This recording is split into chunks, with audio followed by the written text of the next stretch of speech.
Hi everyone, this is Gina from Fibers and Design, and in this tutorial I'm going to show you how to make your own pouch. Let's get started. Now, to be honest with you, this wasn't the first pouch that I made.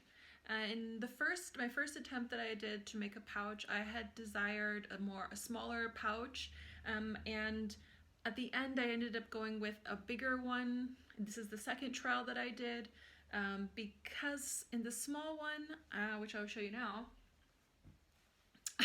I ran into some problems. I think that it's better to go a little bit bigger when you're working on your first pouch because when you especially are working from the inside, and I'll go over this during the tutorial as well, as I'm going from the inside and sewing this by hand, it was a bit difficult to maneuver and to finish the piece. So that's one important thing to think about when you're weaving the pouch size. So I recommend that if you are weaving the first pouch, I would recommend something with at least a 6-inch diameter. That's going to be really important. But for this one here, I think it was, well, actually, I think this one was 6. Actually, let me get my ruler. I think that it could be a little bit intimidating to kind of make a little bit larger pouch, but I definitely recommend to maybe not make something so small with two small panels, just because it's a bit difficult to maneuver and to finish weaving or to finish sewing the outside parts and the seams. So let's take a look here quickly with my ruler.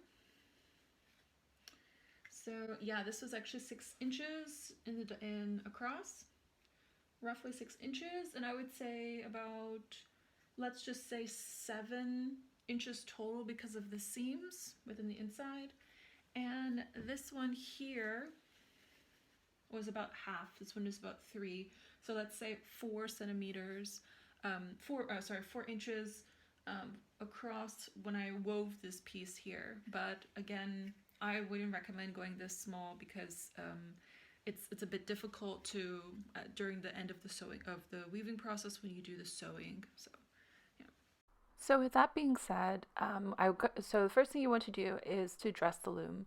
Now, luckily my loom is a bit larger, so I can put both panels on here, and I would recommend that you try to do the same. If not, you can do it one by one. But here I've warped it. I've dressed the loom so that it's on 8 inches wide. Now I did this so that I'm calculating that there will be enough for waist, such as for the seams, but also I'm calculating for any type of drawing in of the warp yarns in case that happens, so that I have about 7 inches at the end.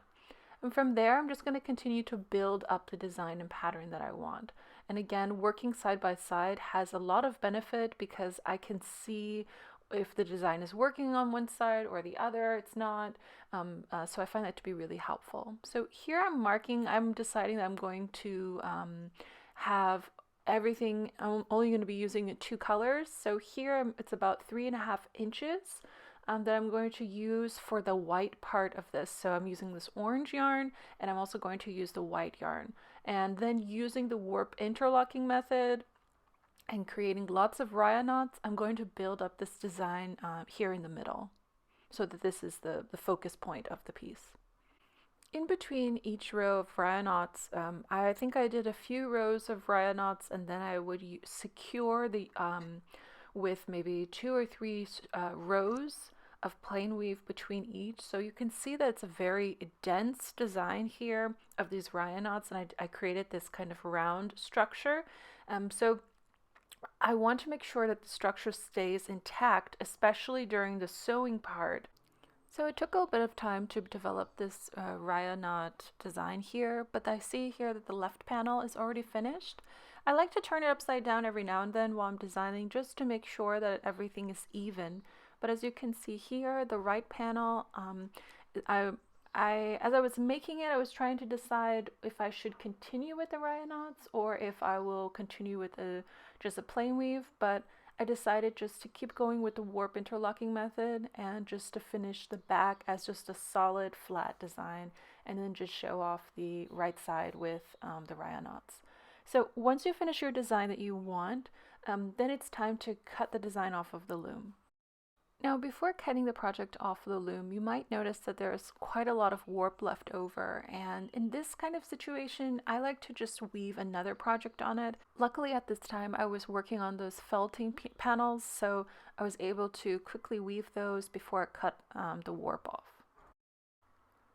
So once the panels have been cut off of the loom, then it's time to send in those edges and the loose ends on the weaving. So here is how it turned out. So you can see here I've cleaned up the backs of the panels, and as you can see on the tops, the bottoms, and I've just tried to cut down those strings as much as I can, just so that the back or the inside of the pouch is going to stay nice and clean. Next, I measured the width and the height just to make sure that they are the same. And for the most part, they were about 18 centimeters across for each of them. However, the height on that back panel is going to be a little bit longer, so I'm going to have to adjust it when I'm sewing the panels together. So in the next section here, I'm putting the two front panels face to face, and so that only the back parts, so it would be the interior parts, interior panels, are on the outside. And what I've done is just lined them up and pinned the edges together so that they are ready for me to hand sew them. Once I stacked the two panels together, it was a total of 1 centimeter high, so I just decided that I'll just hand sew this piece because it's quite small. So I just picked a color that was quite similar to the weft material. I didn't have an orange, so I just went with yellow. And then I'm going to just go around the piece and sew it. So I'm going to go in about 1 centimeter and go around the entire piece. Now, because one of the panels is a little bit taller than the other, I decided to just weave the highest part to that shorter panel there on the top and just leave that extra piece out. So I just decided to just kind of go with it. So as you can see here, I've already started to hand sew this in, and it's roughly about 1 centimeter to half a centimeter to create that seam. So once I sewed around the entire piece, it was time to turn the piece inside out. Now, in this step, you want to be really gentle with it. Here I'm going really fast for the editing, but you want to make sure that you're taking your time for this piece, especially if you have like raya knots and with the edges, you want to take your time. Now, something here to take a look at that I'll talk more about towards the end of the video are the edges here. Now, with these edges, I think this is something that can be fixed with the density, and as I said, I'll talk about it more later. So once you've gotten it fixed up the way you like it, and the edges are all poked out, and get those bottom edges out, you can take a look inside, and it looks really clean and neat. Now for some, this step here is enough, and you don't have to add anything else, but I would like to add a few more things. So in this piece, I would like to add a closure just so it stays in place, everything that's inside the bag. So I'm going to be adding this button to it. So yeah, I'm just going to take you through the steps. So in order to attach it, I decided to put it on the back piece. I guess there's really no front and back necessarily, but in this case it will be the back. So what I'm going to do is I'm going to take some yarn, and you only need about 2 or 3 single strands, and then you're going to tie them into a knot. Now here I have way too many. You don't need this many for this part of the bag. So then you're going to thread a tapestry needle and attach the yarns to the inner part of the bag, just like this. That knot here at the end of the yarn bundle, it's going to help keep the yarns in place. And then taking a few rows away, maybe about 4 or 5 rows or columns of warp, you're going to take the tapestry needle and then send the rest of those yarn ends into it. While you're doing this, you want to be careful and make sure that you give support to those weft yarns. You can see my thumb and my ring finger or middle finger are holding and supporting those weft yarns so that during this process they don't get damaged. For this next step, you don't have to tie this loop just yet. We're going to secure and check the button first. We want to get it in place, and then we can know exactly how much yarn we're going to need to clasp those together. So the next step here, we're going to attach the button, and then we'll come back to this piece. Before selecting the final placement of the button, you want to just play around a little bit to see how much you actually need and adjust that yarn to just get an idea for how loose you or tight you want this closure to be. Once you're done, go ahead and thread the button and try to keep that yarn a little bit longer because we're going to be attaching it to the back. After finding a central point, I'm just inserting a tapestry needle and sending in one strand from the button into the inside of the bag. And then on the neighboring hole, I'm going to, or under or to the side, I'm just going to go ahead and add the second end and just pull it through inside.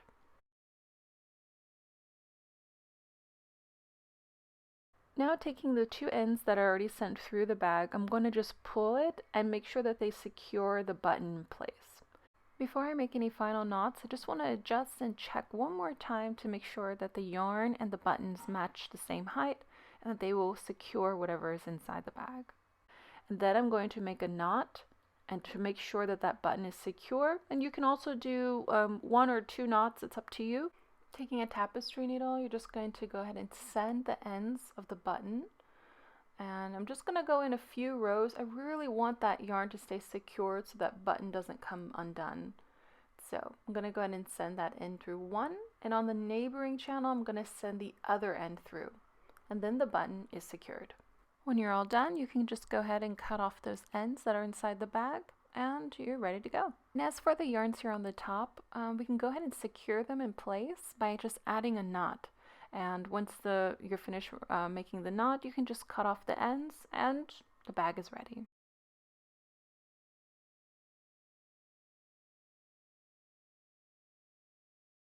Now, there are a few things looking back at the project that I wish I have changed, such as the warp color. As you can see, it's this darker green blue color, so you can see it through the piece, and especially at the top part, so it's not my favorite thing about it. However, the other thing I would change is the density and the count of weft yarns and warp yarns that I'm using. Here, I think that especially on the edges of the piece, that they could have been a little bit softer and the warp yarn wouldn't have shown if I had used more warp yarn as I was weaving it. So those are the two things that I wish I had changed. But overall, I'm pretty satisfied with the piece and I really enjoyed making it and developing the different textures and the color combination. Alright, well that was the tutorial on how to make a pouch, and I hope that you learned some tips and tricks for what to do and not to do when you're weaving your own pouch. And if you have any questions, please leave them in the comments down below. And if you liked the video and the tutorial was helpful, then please leave a thumbs up and please subscribe for more weaving tutorials. Thank you so much for watching and please take care. See you next time. Bye.